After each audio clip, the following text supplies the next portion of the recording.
So Well, Paul Strange salutations. gave you some good work. What led to opting with him last week, and how do you think he played? Yeah, I think he, has movement ability that, and especially in the run game, that was for us was very. We thought would be a good fit to our system, and he showed it. And by playing and also just his ability to take in information and really kind of understand what we're doing. We wanted to go with him, and everything's not always perfect in your first time out, but there was a lot of promising signs for him and his fundamentals and technique of what we're trying to do. So ultimately, I think as a team, we got the win, and whether you win or lose, there's always stuff you can work on, and I think he falls into that too. But overall, good. Obvious, your team scored a touchdown. When Darren Waller scored a couple, what was it like for you? You were part of his story. You're part. You. It was well. It's to me, it's flashback to a couple other times he did the same catch.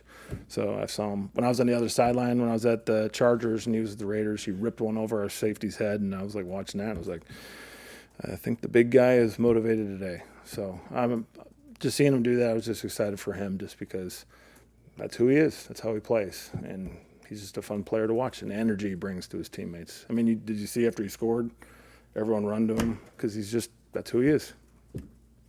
How do you think Waddle will handle what would seem to be an increase in targets?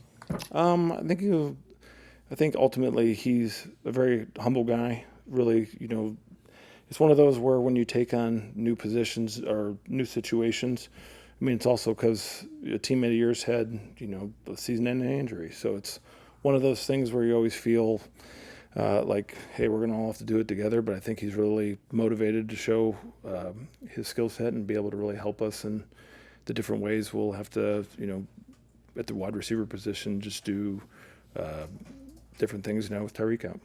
Frank, I want to point out, number one, you're not wearing a black shirt, which is What? it's like out of uniform. I was trying to blend into the wall. And with this, obviously, Tyreek is a very difficult player to replace. Yes. But guys outside of Waddle, what do you have in Diestridge and Malik and Taj, that arsenal there, and NWI, obviously, he brings size to the table. Mm-hmm. What do you have that can sort of prop up this offense? Yeah, I think it's guys are basically we're going to have different ways to attack the defense using everyone's skill set different ways. Maybe we're with Reek, it allows you to really stretch the field vertically and put the stress on the defense down the field because his ball skills down the field are about as good as they've been in the last decade.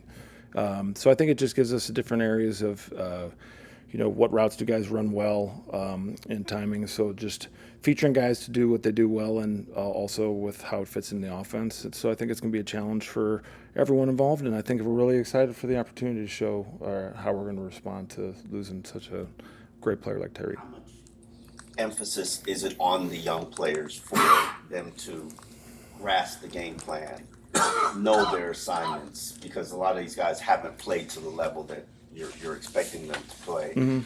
How much more studying do they have to do to be ready for whatever is on the plate? Well, you hope that, each week when you're preparing, you have to have the mental process to assume that anything could happen, you can go in. So therefore, if you do that, you mentally are as close as you can to being ready to go.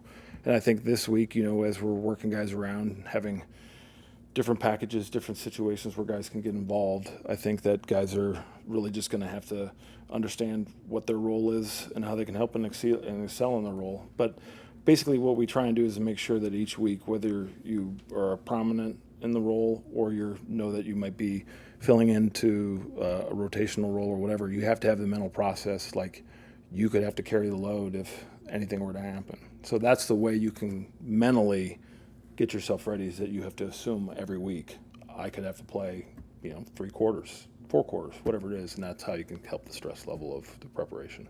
There's this kind of phenomenon. I know I'm crossing sports here in basketball when a star player is missing or misses a game, and the other guys on the court all of a sudden raise their level of play. Like they don't lose like everybody's expecting because everybody is forced to fill that production. Can that carry over into football as well, or is that easier to say when there's only 5 guys on the court?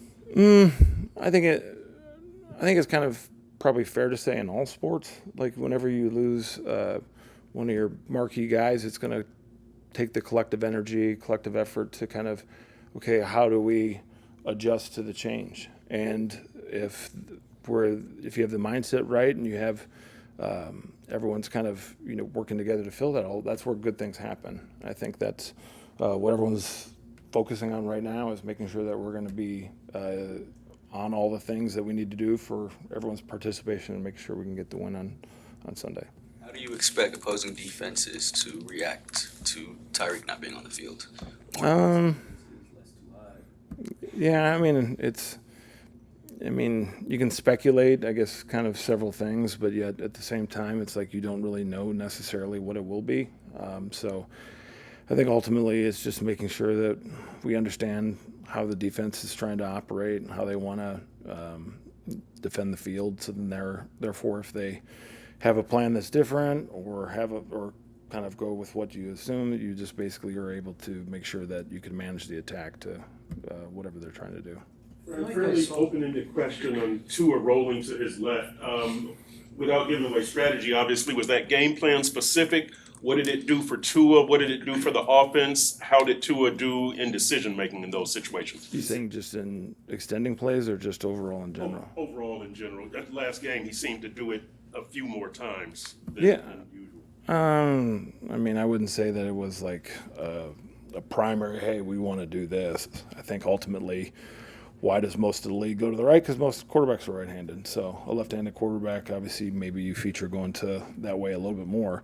But ultimately, it's not something like we go, hey, this is this, so therefore it's that. We just basically, it's the field attack and what area and what part of the defense do we want to go to. And sometimes you could, you have a left-handed quarterback, maybe it's a little bit more of a left attack. But it's nothing I would say that was super intentional in trying to do it. What are some pros and cons to when you guys do the play action designed, move the pocket rollout thing? Just whether it's left or right. Because it worked in the last game, and Tua's good at it. Yep. But in general, what are some potential pros or cons? As far as going which direction? The play action, rolling out. Yep. It seems designed Yep. at times. What are some pros or cons to that? Well, it's just what area of the field are you moving to? Like, so if let's say you're on a hash and you're moving into the boundary, all right, that's more space than obviously to try and throw back to the field, or vice versa. So, or if you're in the middle of the field and you're distributed correctly, either way is maybe just part of a manipulation of a certain part of the defense. I think ultimately it's just as you move away from a certain area, it's a little more, you'd say, challenging because it's greater distance when you throw to the opposing area.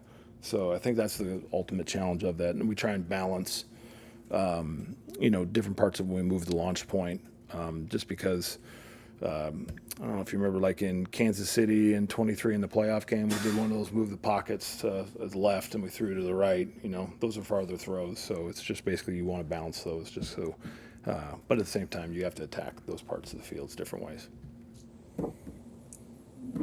Hopefully that makes sense. Well, No, thank you. I like to learn Yes. in general. Yes. Cut Day it right. job. I enjoy talking about the day job. It's fun. with Devon, obviously he's proven he's a good pass catcher, but how much more, especially with Tyreek gone, can you do in terms of gadget things, movement things, jet sweep stuff, than he's already doing? Yeah, I think it ultimately comes down to when you're thinking about your guys and how many touches that you're trying to get in a game plan, and then, with losing Tyreek, it's not necessarily okay. He's got to get 3 more. He's got to get 4 more. You don't really equate it to that. It's basically, okay, what's the defense doing? Okay, where are the challenges they present? Okay, where's the areas that we can, hopefully attack them? All right, how do we distribute the load? Okay, who do we want to put in that space to challenge them the most way? I think that's more of like the way we look at it is going, all right, well, if he's here and we do this, okay, we think we can get this reaction. Okay, what if we put him there or do that? That's kind of ultimately what we do. And you want to get your guys in position that can make plays in space, and then they can just seize it. And Devon's an excellent space player, and he did an excellent job running the football last week too, along with catching.